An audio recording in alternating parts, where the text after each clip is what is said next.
Hello बच्चों, नमस्कार। Bihar board arts Vidyakul आपके अपने यूट्यूब चैनल पे बहुत बहुत आपका स्वागत और अभिनंदन है। मैं आपका रजत सर आपका बहुत बहुत स्वागत करता हूं। उम्मीद करता हूं कि आप सभी बच्चे बहुत मस्त होंगे और इंटर के रिजल्ट के बाद बहुत इस समय जोश से भी भरे हुए होंगे, क्योंकि विद्याकुल लगातार अपने टॉपर्स देने का क्रम देखिए लगातार इसका जारी है। और तमाम वेरिफिकेशन तो हम ही नहीं कराए थे और तमाम इंटरव्यूज हुए हैं, तो अब तो आपको कोई शक शुबा की इसमें वो नहीं रह जानी चाहिए, शक शुबा। आप बिल्कुल अब भरोसे के साथ आप हमसे जुड़ सकते हैं, क्योंकि हमने आपसे जो बात बोली है उस बात को हमने हमेशा पूरा किया है। तो मुझे ऐसा लगता है कि भरोसे का नाम विद्याकुल ही है और हम हमेशा कहते हैं कि व्यक्ति नहीं व्यवस्था का नाम है विद्याकुल। तो आप सभी का एकमात्र ये भरोसेमंद संस्थान है विद्याकुल। और चूंकि हमारा एक उद्देश्य ये भी है कि इस शिक्षा को हमें बिहार के उस घर तक पहुंचाना है जिस घर में बच्चा अभाव के कारण नहीं पढ़ पा रहा है। तो अब आपके पास ये कोई वजह नहीं होगी कि मेरे पास सर अभाव था इसलिए हम नहीं पढ़ पाए, तो वो सारी चीजें हमारी तरफ से एकदम समाप्त की जाती हैं। संसाधन के नाम पे आपके पास किसी भी प्रकार की कोई समस्या नहीं होगी। तो उसी क्रम में जैसे मैंने आपको अभी तक 2 चैप्टर यूट्यूब पे पढ़ाए, तो मुझे ऐसा लगा कि 2 चैप्टर के बाद हम थोड़ा सा ऑब्जेक्टिव टाइप क्वेश्चन पे भी अपना ध्यान आकृष्ट कर लें, क्योंकि जरूरी ये है कि 50 नंबर का गेम तो यहीं से होना है। तो मुझे ऐसा लगा कि चलिए इस बार एमसीक्यू लेके चलते हैं, फिर इसके बाद अगले चैप्टर, फिर उसके एमसीक्यू। तो हम कुछ इस तरीके से चलेंगे कि जिससे कि जब एग्जाम की डेट आए तो आप बहुत उस समय शांतिपूर्वक अपने आप को बिल्कुल रिलैक्स मोड में रखते हुए और ये कह रहे हो कि नहीं कोई दिक्कत नहीं, अपना सब मामला तैयार है। तो चलिए हम लोग शुरू करते हैं बच्चों। जो हमने आपको पहला चैप्टर पढ़ाया था ईंट मनके और अस्थियां, मतलब ये हड़प्पा सभ्यता के रेफरेंस में हमने आपको पढ़ाया था। तो हम सोचते हैं कि इसके कुछ ऑब्जेक्टिव टाइप आज कर लेते हैं। ऑब्जेक्टिव टाइप इसलिए भी कर लेते हैं क्योंकि बहुत महत्वपूर्ण है और इस बार एग्जाम में लगभग बच्चों ने 50 में से 50 मारे हैं और इतिहास में हाईएस्ट हमारे विषय में 100 में से 100 रहा है। तो इस बार बहुत अच्छा मार्किंग हुआ है, ठीक है। और अगली बार भी होगा, कंटेंट अच्छा जाएगा तो निश्चित रूप से मार्किंग अच्छी ही होनी है। क्लियर है? तो चलिए हम लोग शुरू करते हैं। ईंट मनके और अस्थियां जो चैप्टर है उसके हम लोग कुछ एक एमसीक्यूज कर लेते हैं, जिससे कि आपका जो चैप्टर है एक बार अपने आप रिवाइज भी हो जाएगा और तमाम डेटा आपके पास कलेक्ट हो जाएगा और आपकी प्रैक्टिस भी हो जाएगी, तो आपको कोई तकलीफ नहीं होगी। चलिए आपके सामने पहला क्वेश्चन बच्चों दिख रहा है कि सिंधु सभ्यता को किस श्रेणी के अंतर्गत रखा जाता है। मतलब यह हुआ, देखिए हमारे इतिहास को ना 3 भागों में बांटा जाता है पढ़ने के लिए। जैसे हम इतिहास का इंटरप्रिटेशन करते हैं, तो उस इंटरप्रिटेशन के लिए इतिहास को हम 3 भागों में बांटते हैं। पाषाण काल है ना, प्राग ऐतिहासिक काल होता है, आद्य ऐतिहासिक काल होता है, ऐतिहासिक काल होता है। तो इसका क्लासिफिकेशन क्या है वो मैं आपको बाद में बताऊंगा। जैसे प्राग ऐतिहासिक काल ऐसे काल को कहते हैं जिसमें कोई लिपि नहीं थी, लोग संकेत के माध्यम से एक दूसरे से बात करते थे, या जो भाषा थी हम उसको लिख नहीं सकते थे, केवल संकेतों में व्यक्त कर सकते थे। तो उस समय की सारी जानकारी हमें उनके पुरावशेषों से मिलती है, पुरातत्व से मिलती है, उनके बर्तन, उनकी गुफाएं, उनके चित्र है ना, उनके द्वारा मारे गए जानवरों की हड्डियां, ये सब चीजों से हम तमाम चीजों की जानकारी इकट्ठा करते हैं। उसके बाद एक समय आता है जब हमारे पास पढ़ने का ज्ञान था, हम पढ़ते थे, हम लिखते थे, हमारे पास हिसाब किताब था और एक तरीके का हम कहें we are the urbanise civilisation. लेकिन समस्या इस बात की है कि अभी तक उस लिपि को पढ़ा नहीं जा सका है। तो मतलब यह है कि सब कुछ लिखा हुआ है लेकिन हम पढ़ नहीं पाए हैं, तो यह भी हमारी असफलता है। उसे कहते हैं आद्य ऐतिहासिक काल। तो आद्य ऐतिहासिक काल इतिहास का वो काल है जिसमें हमारे पास पढ़ने लिखने की बहुत अच्छी सुविधा थी। हम शहरीकृत अर्थव्यवस्था थे, सभ्यता थे, बहुत कुछ था, बहुत कुछ लिखा हुआ है। लेकिन समस्या इस बात की है कि हम उस लिपि को आज तक पढ़ नहीं पाए हैं। तो इसलिए उस काल को हम कहते हैं आद्य ऐतिहासिक काल। और आद्य ऐतिहासिक काल जब हम बात करते हैं तो उसमें सबसे बड़ी चीज है सिंधु सभ्यता। माने हम उसमें सिंधु सभ्यता को सम्मिलित करते हैं कि भाई सिंधु सभ्यता जो है वो आद्य ऐतिहासिक काल की सभ्यता है। तो पहला आंसर आपका ए हो जाएगा। इसका सीधा सा मतलब है कि लेखन कला का ज्ञान था, ठीक है, लेखन कला थी, लोग लिखते थे, उनके हिसाब किताब थे। तो लेखन कला थी, लेकिन ये जो लिखते थे वो अभी तक पढ़ा नहीं जा सका है। लिपि अभी तक क्या है, अपठित है। इसको हालांकि पढ़ने के बहुत प्रयास किए जा रहे हैं, भाव चित्रात्मक लिपि थी। तो कैसे वो अपनी बातों को उन अक्षरों में व्यक्त करते थे, ये अभी तक हम लोग इसको डिकोड नहीं कर पाए हैं। चलिए, इसके बाद अगला क्वेश्चन क्या है बेटा? अगला क्वेश्चन है, राखाल दास बनर्जी को मोहनजोदड़ो के अवशेष किस वर्ष मिले? मतलब यह है कि राखाल दास बनर्जी ने मोहनजोदड़ो को किस वर्ष खोजा। सिंपल सी बात है। तो आप इसमें जो है 1922 लगा दीजिएगा, क्योंकि 1921 में क्या हुआ था? हड़प्पा को खोजा गया था। इसको किसने खोजा था? दयाराम साहनी ने खोजा था। किसने खोजा था? दयाराम साहनी ने बेटा खोजा था। क्लियर? और उसके बाद 1922 में क्या हुआ था? ये मोहनजोदड़ो की खोज हुई थी, राखाल दास बनर्जी ने खोजा था। अच्छा, एक बात और याद रखिएगा, हड़प्पा जो है वो दरअसल रावी नदी के किनारे है। किसके नदी के किनारे? रावी नदी। और जो आपका मोहनजोदड़ो है ये बेटा सिंधु नदी के किनारे है। किसके? सिंधु नदी के किनारे है। तो ये बातें याद रखिएगा, बड़ी बारीक बातें हैं और आसान भी हैं। अच्छा, सिंधु घाटी सभ्यता में विशाल स्नानागार के अवशेष कहां से प्राप्त हुए हैं? सिंधु घाटी सभ्यता को जब हम ये बोलते हैं कि ये बहुत ही वेल डेवलप्ड सिविलाइजेशन थी, तो उसकी जो सबसे खूबसूरत चीज सामने आती है वो आती है उसका स्विमिंग पूल, स्नानागार।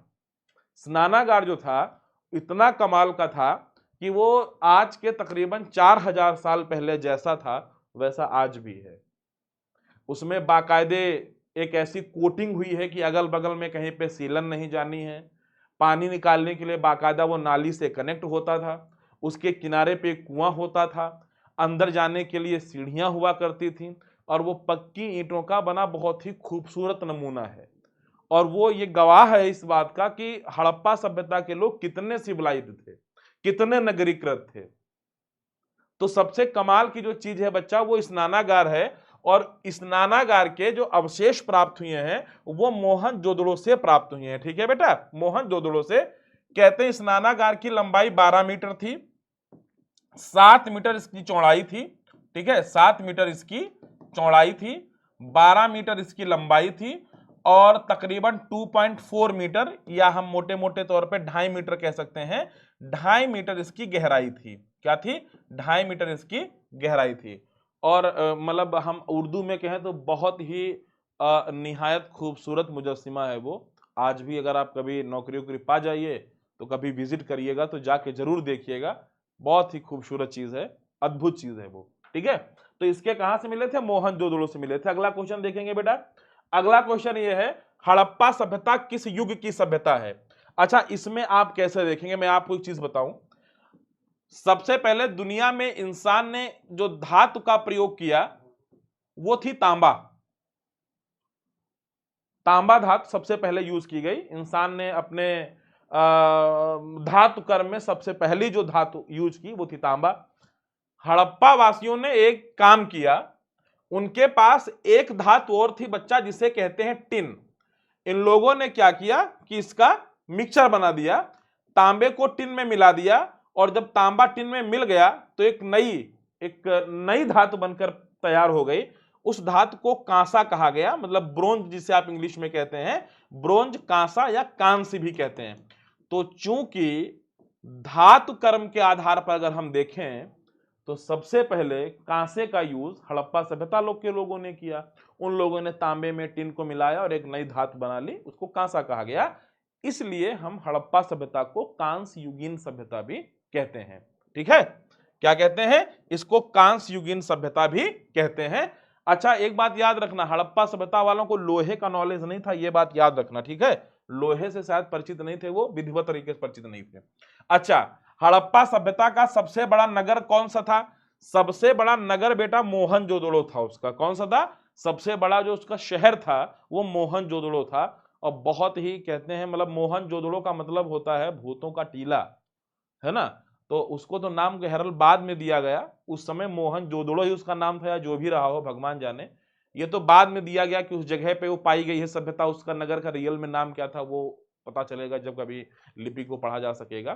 तो मोहनजोदड़ो सबसे बड़ा और सबसे बहुत ही the most beautiful city in the Harappan civilisation was the Mohenjodaro. अगला क्वेश्चन क्या है बेटा? सिंधु घाटी निवासियों को किस धातु का ज्ञान नहीं था? मैंने अभी रिपीट किया पीछे कि सिंधु घाटी के लोग सोना कर्नाटका से मंगाते थे, ठीक है, टिन अफगानिस्तान से मंगाते थे, है ना। उसके बाद तांबा तो खेतड़ी से मंगाते थे, राजस्थान से। इसमें एक ऐसी धातु है लोहा, ये लोग नहीं जानते थे, लोहे का ज्ञान इन्हें नहीं था, तो ये लोहा यूज नहीं करते थे। तो राइट आंसर आपका हो जाएगा लोहे का ज्ञान इन्हें नहीं था। कालीबंगन, अच्छा कालीबंगन क्या है? ये एक हड़प्पन साइट है, मतलब एक हड़प्पा के समय का एक शहर है। तो ये पूछ रहे कालीबंगन कहां है। अच्छा एक बात आप याद रखना, कभी कभी इसका अन्वय पूछा जाता है। अन्वय का मतलब होता है इसको स्लाइबल में तोड़ा जाता है, तो कालीबंगन का मतलब होता है, इसका अर्थ होता है कालीबंगन का काले रंग की चूड़ियां, क्योंकि यहां से काले रंग की चूड़ियां बहुत मिली हैं। कालीबंगन का मतलब होता है काले रंग की चूड़ियां। ये बात आप दिमाग में बसा लीजिएगा, और ये कई बार पूछा जाता है कि कालीबंगन का मतलब क्या होता है। ठीक है, अच्छा कालीबंगन है कहां? कालीबंगन जो है वो आज के राजस्थान में आपको मिल जाएगी। तो कालीबंगन अगर आपको जाना है तो आपको राजस्थान मौके पे जाना पड़ेगा। अगला क्वेश्चन क्या है बेटा आपके सामने? हड़प्पा किस नदी के किनारे है? तो मैंने अभी आपको बताया हड़प्पा एक्चुअली रावी नदी के किनारे है। सिंधु नदी के किनारे मोहनजोदड़ो है, सिंधु नदी के किनारे चन्हूदड़ो है, तो ये बात याद रखिएगा। ठीक है, तो इसमें जो है रावी नदी जो है वो हड़प्पा नगर से संबंधित है। क्लियर है बेटा? अगला लोथल कहां है? तो लोथल जो है, लोथल बेटा ये गुजरात में है। खास बात क्या है इसकी? लोथल जो है ये भोगवा नदी के किनारे है। एक बात तो आप ये याद रखिएगा, लोथल जब कभी बात करोगे तो इससे जो जुड़ी नदी होगी वो भोगवा नदी होगी। सबसे कमाल की बात यह है कि कहते हैं कि लोथल में एक कृत्रिम बंदरगाह था, आर्टिफिशियल पोर्ट था, कृत्रिम बंदरगाह। अच्छा कृत्रिम बंदरगाह यहां पे इसलिए भी माना जाता है, इसको गोदीवाड़ा भी कभी कभी पूछ लेते हैं एग्जामिनर, गोदीवाड़ा। तो गोदीवाड़ा और बंदरगाह दोनों दरअसल एक ही बात है। तो यहां से गोदीवाड़ा या कृत्रिम बंदरगाह पाया गया है। इससे यह अनुमान लगाया गया कि हड़प्पा सभ्यता के लोग विदेशों से भी व्यापार किया करते थे, जल मार्ग का भी धड़ल्ले से प्रयोग करते थे, तो यह अनुमान इससे लगाया गया। तो लोथल बेटा गुजरात में है। अच्छा इसी के साथ एक नगर और भी आता है धौलावीरा, यह भी याद रखना। ठीक है, धौलावीरा भी गुजरात में है, बहुत इंपॉर्टेंट है। इसी के साथ एक और याद रखना रंगपुर, क्या? रंगपुर। ठीक है, इसी के साथ एक और याद कर लेना सुरकोटदा। ठीक है, सुरकोटदा, ये सब गुजरात में है। वैसे सुरकोटदा अगर भूलना है तो भूल जाइए, कोई तकलीफ वाली बात नहीं है, लेकिन धौलावीरा और रंगपुर ये दोनों याद रखिए। जिक्र आएगा तो मैं उसके बारे में भी डिटेल में आपको बताऊंगा। चलिए, सिंधु घाटी सभ्यता में हल के प्रमाण कहां से मिले हैं?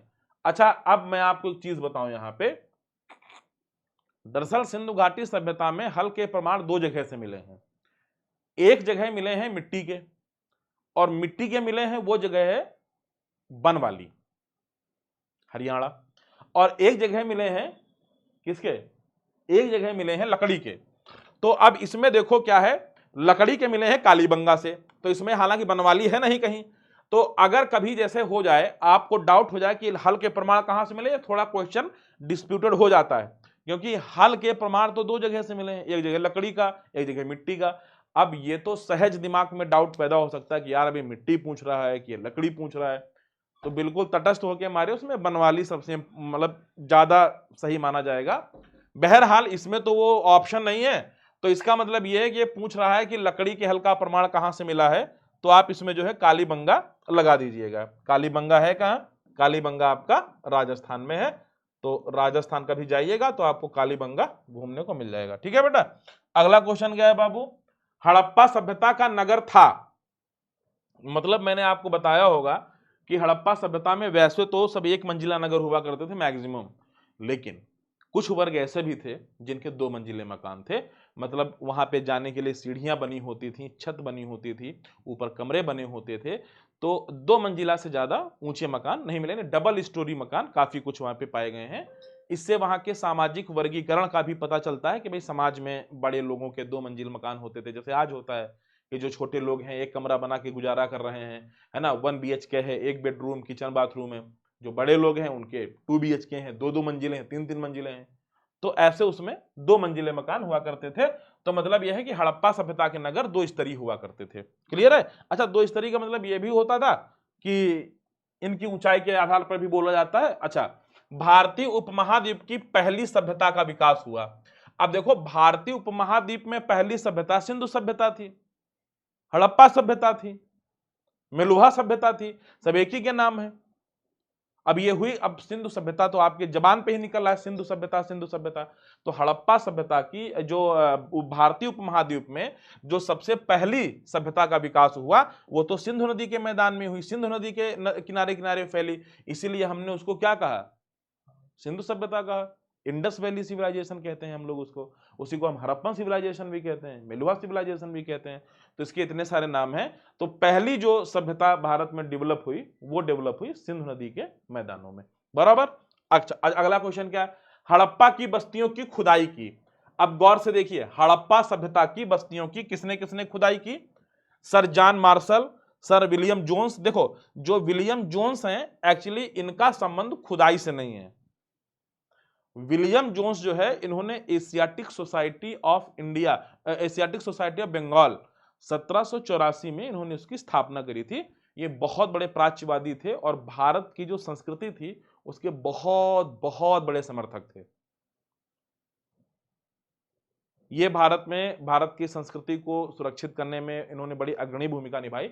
तो ये इसमें शामिल नहीं थे। हाँ, हड़प्पा सभ्यता की खुदाई से आपके जॉन मार्शल, तो उस समय जब हड़प्पा सभ्यता की खुदाई हो रही थी तो ये उस समय जो हमारा पुरातत्व विभाग है उसके डीजी थे, डायरेक्टर जनरल थे, और इनके जो सहायक थे वो थे मार्टिमर व्हीलर। तो ए और सी दोनों हो जाएगा, ये राइट आंसर हो जाएगा। इसमें विलियम जोन्स का कोई रोल नहीं था, ये इनका मामला अलग है, वो फिर कभी इतिहास पढ़ेंगे जब हम मॉडर्न इंडिया, तो उसमें हम आपको बताएंगे जब बंगाल में क्या क्या कुछ हो रहा था तब इनका जिक्र हम एक बार की करेंगे। चलिए, अगला क्वेश्चन क्या है बेटा, सिंधु सभ्यता की जुड़वा राजधानी।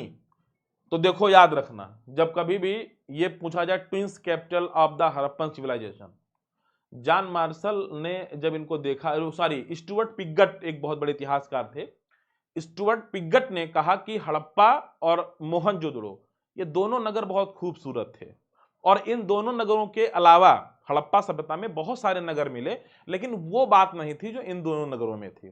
तो स्टुअर्ट पिगट ने जब इन दोनों का बड़ा बारीकी से अध्ययन किया, और अध्ययन करने के बाद उन्होंने कहा कि ये हड़प्पा सभ्यता की जुड़वा राजधानी थे। कौन, एक तो हड़प्पा स्वयं और दूसरा मोहनजोदड़ो, यानी मोहनजोदड़ो और हड़प्पा नामक जो शहर थे, ये दोनों जो है, हड़प्पा और मोहनजोदड़ो, ये दोनों जुड़वा राजधानी कहे जाते हैं, और इसको जुड़वा राजधानी कहा है स्टुअर्ट पिगट। स्टुअर्ट पिगट बहुत बड़े इतिहासकार हुए हैं, ठीक है, और इन्होंने जो है इसको कहा है कि मोहनजोदड़ो और हड़प्पा ये दोनों जुड़वा राजधानियां हैं। क्लियर है बेटा। अगला क्वेश्चन क्या है बाबू, अगला है, निम्न में किस पुरातत्वविद या पुरातत्वविदों द्वारा हड़प्पा में खुदाई संपन्न कराई गई। पुरातत्वविद मतलब होता है जिनकी देख रेख में उत्खनन होता है, किसी साइट की खुदाई की जाती है, पुरानी चीजों का विश्लेषण करके वो इतिहास के नए नए तथ्य निकालते हैं, इतिहास को उसकी रचना करते हैं। तो हड़प्पा सभ्यता की जो हड़प्पा में खुदाई संपन्न कराई गई उसमें तीनों लोग थे, दयाराम साहनी भी थे, मार्टिमर व्हीलर भी थे, एमएस वेट्स भी थे। तो ये सारे के सारे लोगों ने मिलकर के हड़प्पा सभ्यता में खुदाई कराई बेटा, ठीक है। अगला क्वेश्चन क्या है, हड़प्पा सभ्यता की संभवतः सबसे प्रसिद्ध कलाकृति नृत्य की मुद्रा में नग्न स्त्री की एक कांस्य मूर्ति प्राप्त हुई है। हाँ, हम लोगों ने कैसे जाना कि हड़प्पा सभ्यता के लोग संगीत में, नाच गाने में, मतलब कलात्मक चीजों में भी बड़े पारंगत थे, बहुत प्रोफिशिएंट थे। क्यों भाई, वहां से एक नग्न स्त्री की मूर्ति मिली है डांस करते हुए, नृत्य की मुद्रा में, कांसे की है। इससे दो चीजें निकल के आती हैं कि जो उनके पास शिल्प था अद्भुत था, कमाल की उनके पास शिल्प कला थी, मूर्तियां बनाते थे। और ये जो नग्न स्त्री की मूर्ति है कांसे की नृत्य करती हुई, ये हड़प्पा सभ्यता के शिल्प का चरम बिंदु है। तो इससे बहुत सारे अर्थ निकलते हैं। बहरहाल ये जो मूर्ति पाई गई है ये मोहनजोदड़ो से पाई गई है। कहां से पाई गई है बेटा, ये मोहनजोदड़ो से, नृत्य करती हुई कांसे की मूर्ति मोहनजोदड़ो से पाई गई है, ठीक है। अगला, निम्न में से किस स्थल में कारखाने के पाए जाने से मनके को बनाए जाने की प्रक्रिया स्पष्ट हो जाती है। देखिए, हड़प्पा सभ्यता में एक शहर मिलता है, एक टीला मिलता है, उसे खुदाई की जाती है। खुदाई के बाद क्या होता है, वहां पे बहुत सारे छोटे छोटे पत्थर टुकड़े, मनकों के टुकड़े वगैरह सब बहुत ढेर लगा था, वहां पे कूड़ा कबाड़ वहां पे बहुत सारा पड़ा था। तो जब पुरातत्वविदों ने इसको देखा तो उनको लगा कि यार देखो, कूड़ा कबाड़ा वहीं पे होता है जहां किसी चीज का निर्माण होता है। जैसे कहीं पे सब्जी की मंडी है, तो सब्जी मंडी अगर जहां पे है तो वहां पे आप शाम को जब जाएंगे तो देखेंगे वहां पे तमाम कूड़ा कबाड़ जो है इकट्ठा हो जाएगा। तो वहां कूड़ा कबाड़ को देख के कोई भी आदमी कह देगा यार यहाँ पे कुछ न कुछ ऐसा बिकता है जो सब्जी से संबंधित है, फलों से संबंधित है। या जैसे जहां पे मेडिकल की दुकानें होती है, अस्पताल होते हैं, वहां पे आप देखो दवाई वाई के रैपर्स पड़े रहते हैं, तो आप ये कह देंगे कि भाई यहाँ पे मेडिकल्स काफी कुछ हमें लग रहा है चलते हैं। ऐसे ही चान्हू दड़ो एक जगह थी, वहां पे बहुत सारे मोती, बहुत सारे मनके, बहुत सारे पत्थरों के टुकड़े, तरासे के टुकड़े, तमाम प्रकार के मिले टूटे फूटे, जो कि बचा खुचा सामान होता है किसी भी फैक्ट्री का। तो चान्हू दड़ों में सारे ढेर मिले, इसलिए हम कहते हैं कि चान्हू दड़ों में मनकों को बनाने का कारखाना था, फैक्ट्री थी, जिसमें मनके बनाए जाते थे, मोतियों की माला बनाई जाती थी। क्लियर है? अगला क्वेश्चन क्या है?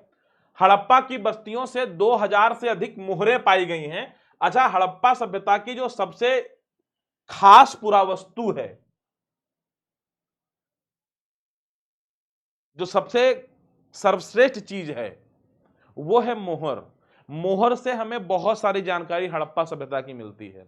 और ये मोहरें तो वैसे बहुत सारी चीजों की बनती थी, तांबे की भी बनती थी, कांसे की भी बन जाती थी, लेकिन सबसे ज्यादा अगर वो किसी चीज की बनती थी तो एक पत्थर होता था शेलखड़ी। शेलखड़ी नामक पत्थर से सबसे ज्यादा, ये बड़ा मुलायम पत्थर होता था और इस पत्थर से मोहरों का निर्माण किया जाता था बेटा। ठीक है, तो अधिकतर जो मोहरें बनती थी वो शेलखड़ी की बनाई जाती थी। अगला क्वेश्चन, निम्न में से किस स्थल में खांचेदार खेत के प्रमाण मिले हैं? ठीक है, खांचेदार खेत का मतलब क्या है कि ऐसा लगता है कि शायद खेत जुते हुए हैं। तो खांचेदार जो खेत के प्रमाण मिले हैं वो आपके कहां से मिले हैं? बनवाली से मिले हैं। कहां से मिले हैं? बनवाली से खांचेदार खेत के प्रमाण मिले हैं। ठीक है, चलिए अगला, हड़प्पा वासियों द्वारा मुख्य फसलें थी। कौन कौन फसलें उगाई जाती थी बच्चा? देखो, गेहूं चावल गन्ना, बिल्कुल नहीं, गन्ना बिल्कुल नहीं था। ठीक है, गेहूं कपास गन्ना, गन्ना बिल्कुल नहीं था। या वो मूंगफली चावल नहीं, गेहूं जौ और तिल। ठीक है, ये चीजें जो है उगाई जाती थी। यब को जौ भी कहते हैं, याद रखना, गेहूं जौ और तिल, क्योंकि ये सारी चीजें मिली हुई हैं। तो ये जो है हड़प्पा सभ्यता के लोगों के द्वारा उगाई गई प्रमुख फसलें हुआ करती थी। अच्छा, हड़प्पा सभ्यता में पाई गई मोहरें आमतौर पर किस प्रकार की होती थी? अब गौर फरमाइएगा, ये आपका एक कीवर्ड है। अगर हम आपसे कहें कि हड़प्पा सभ्यता में मोहरें किस प्रकार की होती थी, तो आप कहेंगे यार बहुत सारे प्रकार की होती थी। अब मैंने कहा कि the particular size of the, जो मोहर होती थी, जो स्टैम्प्स होते थे, उनका पर्टिकुलरली साइज क्या होता था, आमतौर पर कैसी बनाई जाती थी? तो आमतौर पर जब हम बात करेंगे तो चौकोर की बात करेंगे, वर्गाकार, है ना, ये चौकोर होती थी। अगर हम कहेंगे कि ऐसे मतलब नॉर्मली कैसे पाई जाती थी, हम कहेंगे यार तो सब 10-20 चौकोर भी पाई गई हैं, 15-20 आयताकार भी हैं, कुछ गोलाकार भी हैं, कुछ त्रिभुजाकार भी हैं, लगभग एक अलग अलग साइज की पाई गई हैं, अलग अलग आकृति में पाई गई हैं। लेकिन जब हम कहेंगे कि आमतौर पर, तो आमतौर पर अगर हम देखें तो वर्गाकार या चौकोर मोहरें पाई गई हैं। अच्छा, अगला क्वेश्चन क्या बनेगा बेटा? हड़प्पा निवासी पूजा करते थे, मातृ देवी की पूजा करते थे, बिल्कुल सही। वृक्ष आत्माओं की पूजा करते थे, बिल्कुल सही। पौराणिक का, बिल्कुल सही। तो मेरे ख्याल से इनमें से सभी की पूजा किया करते थे। हाँ, इसमें जो है वो पेड़ों की भी पूजा करते थे कि पेड़ पे आत्मा रहती है, पेड़ पे कोई वो रहता है। पौराणिक मतलब ये है कि कुछ ऐसे उनके मन में मतलब कुछ भाव थे, ठीक है, कि मतलब जैसे किसी अब आप पशुपति शिव को ही ले लेते हैं, आदि शिव जिनको कहा गया, तो ऐसे लोगों की भी पूजा किया करते थे। तो हड़प्पा सभ्यता इनमें से सबकी पूजा किया करते थे। ठीक है बेटा। अच्छा, हड़प्पा सभ्यता में सब साधारणतया किस दिशा में रखकर दफनाए जाते थे? साधारणतया का मतलब होता है मैक्सिमम, आमतौर पर क्या प्रचलन में था? तो जैसे आज है वैसे तब भी था, उत्तर में सर और दक्षिण में पैर।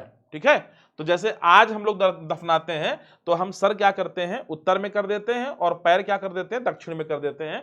तो वैसे तो हो सकता है कहीं कहीं पे उत्तर दक्षिण हो, कहीं पूर्व पश्चिम हो, लेकिन मतलब जनरली अगर हम बात करें ट्रेंड की, तो जनरली ट्रेंड यही चलता था कि उत्तर में सर, दक्षिण में पैर, जैसे आज हमारी प्रथा है ऐसे ही उस समय भी चलती थी। अगला क्वेश्चन क्या है, हड़प्पा कहां स्थित है? तो हड़प्पा मौके पर पाकिस्तान में है, 1921 में भारत में था, 1947 में पाकिस्तान में चला गया वो जब हिस्से हिस्से हो गए। अच्छा, उसके बाद क्या है, हड़प्पा टीले का उल्लेख सर्वप्रथम 1826 में किसने किया? मैं आपको इसके पीछे की स्टोरी बता दूं। एक व्यक्ति थे चार्ल्स मैसन। तो चार्ल्स मैसन वैसे वो पुरातत्वविद थे, इतिहासकार भी थे। वो टहल रहे थे जहां पे ये टीला था हड़प्पा, उनको वहां से बहुत सारी ईंटें दिखी, उनको वहां पे कुछ अजीब सा दिखा, कुछ संरचनाएं दिखी। उनके मन में एक बारगी ये बात आई कि यार कुछ तो हो सकता है, लेकिन उन्होंने ध्यान नहीं दिया और 100 साल के बाद ध्यान दिया गया और वो मिला, अद्भुत मिला जो भी मिला। तो सबसे पहले हड़प्पा सभ्यता को प्रकाश में लाने का जो श्रेय जाता है वो चार्ल्स मैसन को जाता है। इंपॉर्टेंट पॉइंट है ये, चार्ल्स मैसन। ठीक है बेटा, अगला क्वेश्चन क्या हो जाएगा बाबू, हड़प्पा सभ्यता में प्राप्त अवतल चक्की पर किस पुरातत्वविद ने प्रकाश डाला है? अच्छा, अवतल चक्की भी बड़ी कमाल की चीज है, उससे शायद आटा वाटा कुछ पीसा जाता होगा। अवतल का मतलब वो थोड़ा सा ऐसे ऐसे ऐसे ऐसे पत्थर की बनी होती थी। यहां पे अवतल का मतलब क्या होता था, थोड़ा स्लोप बीच में होता था और काफी गैप, और एक इस पे पत्थर ऐसे रखा रहता था। तो इसका मतलब यह है कि ऐसे यहाँ पे आटा वाटा पीसा जाता होगा, गेहूं पीसा जाता होगा। तो अवतल चक्की पर अर्नेस्ट मैके महोदय ने बड़ा प्रमुखता से प्रकाश डाला है और वर्णन करने का प्रयास किया है। अगला क्वेश्चन क्या है, मोहनजोदड़ो किस भाषा का शब्द है? तो मोहनजोदड़ो का मतलब होता है मृतकों का टीला। ठीक है, तो मृतकों का टीला होता है बच्चों इसका मतलब, और ये दरअसल सिंधी भाषा का शब्द है। किसका? सिंधी भाषा का शब्द है। तो ये याद रखना, सिंधी भाषा का शब्द होता है। अच्छा, अगला क्या है बाबू, राय बहादुर दयाराम साहनी ने कहां उत्खनन करवाया था? दयाराम साहनी ने हड़प्पा का उत्खनन करवाया था, हड़प्पा का। मोहनजोदड़ो का किसने कराया था? राखाल दास बनर्जी ने। किसने? राखाल दास बनर्जी। अब इन्होंने क्या किया था? 1922 में किया था। हड़प्पा सबसे पहला खोजा गया स्थल था, इसीलिए हमने क्या किया, जितने भी शहर बाद में मिले हमने पूरी सभ्यता का नाम ही हड़प्पा सभ्यता के नाम पे रख दिया, क्योंकि पहला जो साइट मिला था वो हड़प्पा नामक नगर मिला था। तो इन्होंने, दयाराम साहनी ने हड़प्पा को खुदाई करवाई थी, हड़प्पा की। अच्छा, निम्नलिखित हिंदू देवताओं में कौन सैंधव सभ्यता के प्रमुख देवता थे? देखो, हड़प्पा सभ्यता में ना तो गणेश भगवान का कोई मामला मिला हुआ है फिलहाल अभी तक, ना तो विष्णु मिले हैं, ना तो वरुण मिले हैं। एक आकृति उसमें मिली है जो ध्यान मग्न मुद्रा में एक व्यक्ति बैठा है, सन्यासी बैठा है, और उसको जो है हम लोगों ने आदि शिव या पशुपतिनाथ कह के बुलाया है। तो एक्चुअली जो वो आदि शिव हैं या पशुपतिनाथ हैं, उनको हम शिव के साथ को रिलेट करते हैं, तो वो शिव थे। ठीक है, तो हड़प्पा सभ्यता के लोग शिव की पूजा किया करते थे। अगला क्वेश्चन क्या है बाबू, सिंधु घाटी सभ्यता किसके समकालीन नहीं मानी जाती है? चीन की सभ्यता इसके समकालीन है बिल्कुल। मिस्र की सभ्यता से इसका व्यापार होता था। मेसोपोटामिया सभ्यता के लोग तो इसको मेलुहा सभ्यता कहते थे। क्रीट की जो सभ्यता है ये बहुत बाद की सभ्यता है, ये तकरीबन 11वीं शताब्दी की ये है। तो ये क्रीट की सभ्यता इसके समकालीन नहीं है, बहुत बाद की है, हजारों साल बाद की है। तो क्रीट की नहीं है, बाकी सब इसके समकालीन है। बनवाली किस राज्य में स्थित है? बनवाली आज की डेट में आपका हरियाणा में पड़ेगा बेटा। कहां? हरियाणा में, रोपड़ जिला में आपको मिल जाएगा। अगला, पुरातत्व के अंतर्गत निम्न में से कौन एक नहीं है? अच्छा, पुरातत्व में क्या होता है? पुरानी पुरानी चीजें। भाई होता क्या है कि जब हमको कोई भी चीज लिखी हुई नहीं मिलती है तो इतिहासकारों के सामने बहुत दुविधा होती है। तो इतिहासकार क्या करते हैं कि उस समय की जो चीजें होती हैं खोजते हैं, फिर उनकी कार्बन डेटिंग करते हैं, फिर उसका काल निकालते हैं भाई कितनी पुरानी है ये, और उस आधार पर ये आइडिया लगाते हैं कि उस समय के लोग क्या करते थे, क्या नहीं करते थे। अब अवतल चक्की का प्रयोग पता नहीं किस लिए किया जाता हो, लेकिन हमने आंकड़ा ये लगाया कि नहीं यार, अब अवतल चक्की है तो इसे गेहूं ही पीसते होंगे, क्या पता वो उस पे मांस पीसते हो, क्या पता केवल खिलबई करते हो, क्या पता चूरन पीसते हो, कुछ भी हो सकता है। तो ऐसा तो है नहीं, लेकिन अब चूंकि आंकड़े हैं, हम केवल विश्लेषण करते हैं चीजों का, है ना, कि भाई वहां से स्नानागार पाया गया है तो लोग नहाते होंगे, क्या पता मछली पालन होता हो। नहीं नहाते होंगे लोग, मगरमच्छ पालते होंगे, शासक वर्ग के लोग होंगे मगरमच्छ पालते होंगे, उसमें कोई आदमी अगर उब्बे तुब्बे बोलता होगा तो उसको डलवा देते होंगे, नोच का बराबर कर देते, ये भी हो सकता है। तो कुछ भी हो सकता है। बहरहाल पुरातत्व वे चीजें होती हैं जो पुराने मतलब जब हम खुदाई करते हैं तो वहां पे मिलती हैं। तो पुरातत्व में साहित्य नहीं आता है, साहित्य ऐतिहासिक स्रोत है। साहित्य से तो हमें वो सारी जानकारी मिलती है जो स्पष्ट है, जो हकीकत है, उसमें फंसाने का जो तत्व है बहुत कम है। तो साहित्य को छोड़ करके बाकी सिक्के, अभिलेख, भग्नावशेष है ना, और मकान हो गए, सड़कें हो गई, ईंटें हो गई, हड्डियों के औजार हो गए, उपकरण हो गए, ये सारी चीजें जो है आपकी मृदभांड हो गए, ये सब का सब क्या होता है, ये पुरातत्व के परिधि में आता है। अगला क्या है, कलकत्ता में एशियाटिक सोसाइटी की स्थापना किसने की? ये देखो मैंने आपको बताया था अभी अभी, 1784 में एक व्यक्ति थे जिनका नाम था विलियम जोन्स। तो विलियम जोन्स ने भी भारत की चीजों को या भारत की संस्कृति को, भारत के कल्चर को बहुत बहुत बहुत डीपली समझने के लिए उन्होंने बंगाल में एशियाटिक सोसाइटी ऑफ बंगाल की स्थापना करी थी, विलियम जोन्स ने। बहुत अच्छे प्राच्यवादी थे, कभी मौका मिले तो पढ़िएगा इनके बारे में। अगला, हड़प्पा सभ्यता का प्रशासन कैसा था? मैंने आपको बताया कि देखो हड़प्पा सभ्यता का प्रशासन कैसा था, इस बारे में भी केवल अनुमान मात्र है हमारे पास, ठोस जानकारी का अभाव है, और वो अभाव तब तक बना रहेगा जब तक हम उसकी लिपि को ठीक तरीके से नहीं पढ़ लेंगे, तब तक सिर्फ हम आंकड़े लगाएंगे। आंकड़ों के आधार पर यह कहा जा सकता है कि हड़प्पा सभ्यता का जो शासन था बेटा, वो कुछ कुछ नगर पालिका के जैसा था, स्थानीय शासन के जैसा था, लोकल गवर्नमेंट के जैसा था, ठीक है, जो लोकल गवर्नमेंट बॉडीज होती हैं उनके जैसा था। अगला क्वेश्चन क्या है बेटा, पहली बार हड़प्पा को किस वर्ष उत्खनन किया गया? मतलब पहली बार हड़प्पा सभ्यता को कब इसका उत्खनन किया गया? तो पहली बार तो 1921 में ही किया गया। तो ये आपके सामने है, आप जानते हैं, दयाराम साहनी है ना, और वैट्स और क्या कहते हैं मार्शल, इन सबके नेतृत्व में हड़प्पा सभ्यता को उत्खनन कराया गया। ठीक है बेटा। अच्छा, अगला क्या है, सिंधु सभ्यता में गोदीवाड़ा कहां से मिला है? देखो वही बात आ गई, गोदीवाड़ा माने पोर्ट, बंदरगाह। तो गोदीवाड़ा कहां से मिला है? मैंने बताया था, गोदीवाड़ा आपको लोथल से मिला हुआ है जो कि गुजरात में है। क्लियर है बेटा। अगला क्वेश्चन क्या है बाबू, मोहनजोदड़ो किस नदी के किनारे है? ये हमने आपको पहले बताया, हड़प्पा की बात करो तो रावी, मोहनजोदड़ो की बात करोगे तो सिंधु नदी है। ठीक है बेटा, बराबर। अगला क्वेश्चन, हड़प्पा सभ्यता भारत के किस भाग में विकसित हुई? तो देखो मैं आपको मैप बना के बता दूं, ठीक है, मैप अगर हम आपका बनाएं भारत का, ठीक है, तो आपकी ये हड़प्पा सभ्यता है, ठीक है, यहां ये वाला जो इलाका है, ये वाला, इसको हम कहते हैं अपने ऐतिहासिक संदर्भ में पश्चिमोत्तर सीमा प्रांत। तो जो सिंधु सभ्यता है वो भारत के पश्चिमोत्तर सीमा प्रांत में, मतलब पश्चिम और उत्तर दिशा में, ये पश्चिम हो गए और ये उत्तर हो गया, तो पश्चिम उत्तर दिशा में ये डेवलप हुई सिंधु नदी के मैदानों में। क्लियर है बेटा। अगला क्या है, लोथल किस नदी के किनारे है?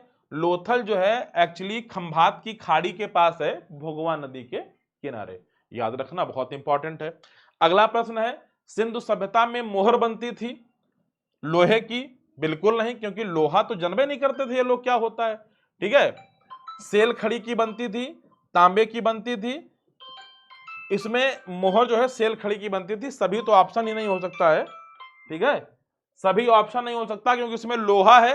हालांकि तांबे की भी कुछ मोहरें पाई गई हैं, लेकिन इक्का दुक्का, तो इसमें राइट आंसर आपका हो जाएगा सेल खड़ी। इनमें से सभी इसलिए नहीं होगा क्योंकि लोहा तो जन्मे नहीं करते थे क्या होता है, लोहे का ज्ञान ही नहीं था, तो अपने आप एलिमिनेट हो जाएगा वहां से। ठीक है, तो अगला क्वेश्चन क्या हो जाएगा, अगला क्वेश्चन क्या है बेटा? अच्छा, 40 क्वेश्चन थे आपके, कंप्लीट हो गए। तो मुझे ऐसा लगता है कि अब सिंधु सभ्यता नामक चैप्टर से जो आपका ईंट मनके और अस्थियां है, जो हड़प्पा सभ्यता के संदर्भ में हम पढ़ते हैं, इसका एक भी क्वेश्चन अब आपके सिलेबस के बाहर, मतलब आपके नजरों से बाहर नहीं जाएगा। अब आपकी जो है रडार में सारे पूछे जाने वाले प्रश्न आ चुके हैं।